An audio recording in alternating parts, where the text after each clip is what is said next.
नमस्कार दोस्तों, मेरे channel real life and DIY में आपका स्वागत है। आज की वीडियो में मैं हरियाली तीज की पूजा कर दिखाऊंगी। हरियाली तीज की पूजा के लिए एक साफ जगह पर चौकी लगाएं। चौकी पर हरे रंग का आसन बिछाएं। खुद भी हरे रंग की साड़ी पहने, मेहंदी लगाएं, चूड़ियां पहने, नेल पॉलिश लगाएं, 16 श्रृंगार करें, तभी पूजा करें।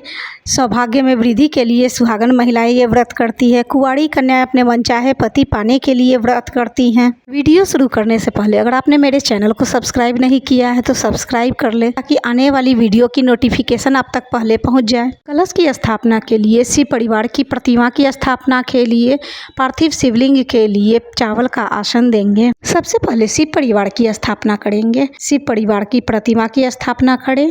पार्थिव शिवलिंग की स्थापना करेंगे।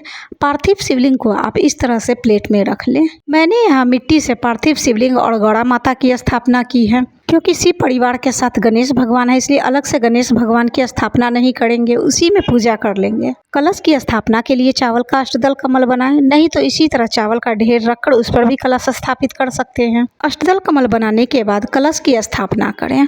कलश आप मिट्टी, पीतल, तांबे किसी भी चीज़ का ले सकते हैं। कलश में सबसे पहले गंगा जल डालें। गंगा जल आप पूरा भी डाल सकते हैं, नहीं तो इस तरह से थोड़ा सा गंगा जल डालें। फिर कलश में जल डालें। जल को आप कलश के घट तक डालें। कलश में जल डालने के बाद अक्षत, सुपारी, फूल, दुर्वा, सिक्का, हल्दी रखें। हल्दी की गांठ नहीं हो तो आप हल्दी एक चुटकी भी रख सकते हैं। इन सभी चीज़ों को कलश के अंदर डाल दें। कलश के घट में कलेवा लपेटे। कलेवा आप 3 या 5 या 7 बार भी लपेट सकते हैं, लेकिन गांठ ना बांधे। दोनों सिरे को पकड़कर इस तरह से मिला दें। कलश में स्वास्तिक बनाएं। अगर स्वास्तिक बनानी नहीं आती है तो आप 5 बार टीका भी दे सकते हैं। स्वास्तिक कुमकुम से बनाएं। कलश में आम के पल्लव डालें। आम के पल्लव ना हो तो आप अशोक के पत्ते भी डाल सकते हैं। पत्तों पर भी कुमकुम और हल्दी का टीका लगा लें। आम के पल्लव कम से कम 5 पत्तों की होनी चाहिए। हरियाली तीज की मान्यता यह है कि माता पार्वती ने बहुत ही कठिन तपस्या कर भोलेनाथ को प्रसन्न किया था और उन्हें वर के रूप में पाया था, और इसी दिन माता पार्वती और भोलेनाथ का विवाह भी हुआ था। इसलिए इस दिन को हरियाली तीज के नाम से जाना जाता है। इसलिए सुहागन महिलाएं पति की लंबी आयु के लिए ये व्रत रखती हैं, और कुंवारी कन्या अपने मनचाहे पति पाने के लिए व्रत रखती हैं। कलश में आम के पल्लव रखें। उसके ऊपर पूर्ण पात्र रखें। पूर्ण पात्र के ऊपर श्रीफल रखें। श्रीफल को कलेवा से लपेट के या चुनरी से लपेट कर ही रखें। श्रीफल का मुख अपनी तरफ रखें। जल से सभी भगवान को स्नान भाव देंगे। पार्थिव शिवलिंग और माता पार्वती को जल से अभिषेक करें। अगर आप पंचामृत से अभिषेक करना चाहते हैं तो पंचामृत से अभिषेक करें, तो गाय के कच्चे दूध से भी अभिषेक कर सकते हैं। सबसे पहले जल से अभिषेक करेंगे, फिर दूध से अभिषेक करेंगे और फिर जल से अभिषेक करेंगे। फिर शिवलिंग को 2 घंटे पहले ही बना लें, ताकि वो गीली ना रहे। पूजा के समय वो सूखी हुई रहे, जिससे अभिषेक करने पर मूर्ति खंडित ना हो। सबसे पहले भगवान गणेश की पूजा करेंगे। भगवान गणेश को सिंदूर या कुमकुम से चंदन करें। कार्तिकेय भगवान को भी चंदन करें। भोलेनाथ को पीले, सफ़ेद जो भी चंदन या भस्म आपके पास है वो लगाएं।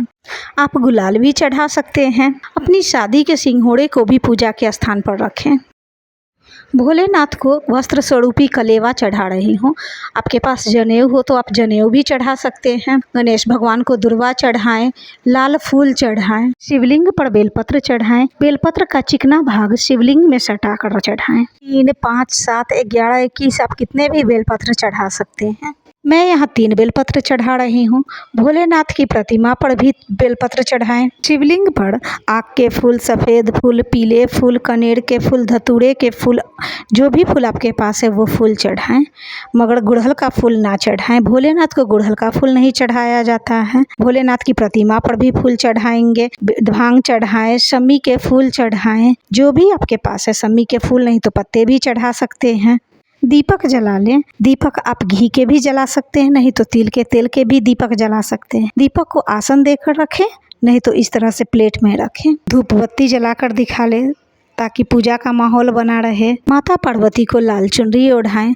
सुहाग का सामान दें, जिसमें सिंदूर, बिंदी, वस्त्र, मेहंदी, हरी चूड़ियाँ, ये सभी कुछ होनी चाहिए। आप 16 श्रृंगार के भी सामान चढ़ा सकते हैं। नहीं तो आप 5 सामान भी चढ़ा सकते हैं, चाहे जितने भी आपके पास सामान हो श्रृंगार के वो चढ़ा सकते हैं। दीपक और कलश की भी पूजा करें।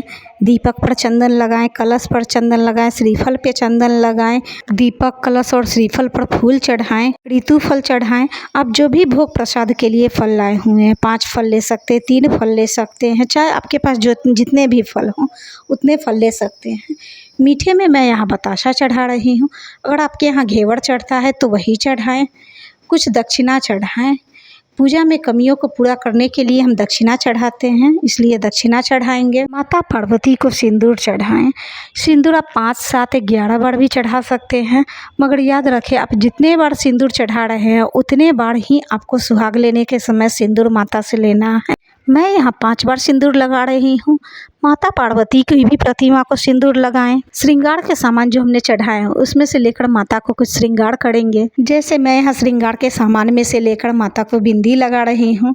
कांच की चूड़ियाँ या लाख की चूड़ियाँ, जो भी अपने चूड़ियाँ चढ़ाई हैं वो माता को पहनाएं। मैं यहाँ 2 चूड़ी लेकर इस तरह से माता को पहना रही हूँ। माता गौड़ा को मेहंदी लगाएंगे। मेहंदी आप दोनों साइड में लगा दें और अपने हाथों में भी थोड़ा सा मेहंदी जरूर लगा दें। पूजा के लिए तो पहले से ही लोग मेहंदी लगा लेते हैं, लेकिन फिर भी थोड़ा सा नियम विधि करने के लिए जरूर लगा लें। हाथ में फूल अक्षत लेकर हरियाली तीज व्रत की कथा सुने। कथा आप खुद भी पढ़ सकते हैं, पंडित से भी सुन सकते हैं या फिर मोबाइल से भी सुन सकते हैं।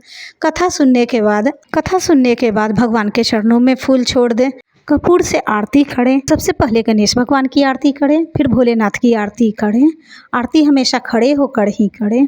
आप चाहें तो चौकी पर जले हुए दीपक उठाकर भी आरती कर सकते हैं, मगर मैं इस तरह से कपूर की आरती कर रही हूँ। आरती का पात्र ऐसा रहना चाहिए जो आरती करते समय हाथ ना जले।